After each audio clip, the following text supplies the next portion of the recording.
The death yesterday in Gaza of the mastermind of the slaughter of 1,200 Israelis in October last year highlights the need for political settlement between Israel and the Palestinians and to call for an immediate ceasefire. But then Israeli Prime Minister Benjamin Netanyahu says the war is far from over, pushing back on the Biden administration's call to end the war and release the hostages. VOA's White House correspondent PTV News tells us more. For years, as Hamas top leader in Gaza, Yahya Sinwar built up the militant group's military capabilities.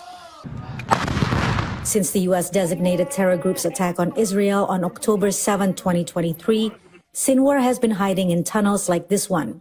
But on Thursday, Israel said they killed Sinwar in an operation in South Gaza. They released a video showing what they said was his final moments. To the people of Gaza, I have a simple message. This war can end tomorrow. It can end if Hamas lays down its arms and returns our hostages. President Joe Biden was en route to Germany when the news broke.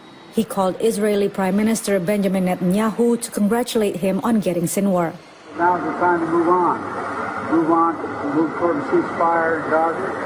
Be sure that we move in the direction that we're going to be in a position to make things better for the whole world. Israel's military campaign has targeted Hamas leadership, but has also killed tens of thousands of Palestinian civilians.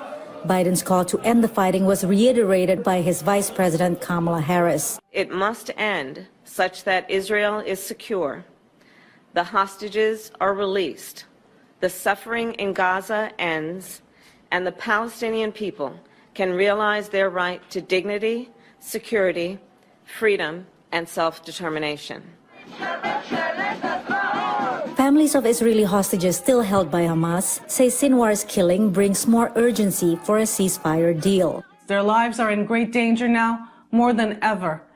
We're calling on the Israeli government and the U.S. administration to act swiftly and do whatever is needed to reach a deal with the captors.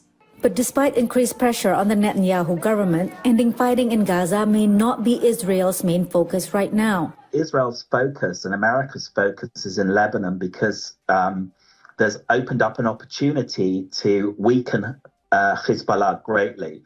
And this is something that all the American allies in the region, Saudi Arabia, Egypt, etc., are very interested in.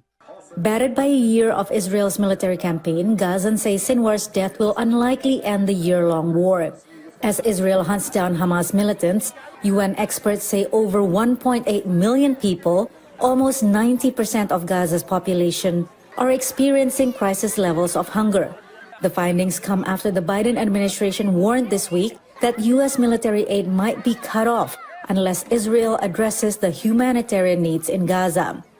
Supplies were airdropped over Gaza Thursday. UN officials said aid has been critically low since Israel's renewed offensive in North Gaza cut off lifelines there. PTV News, VOA News, Washington.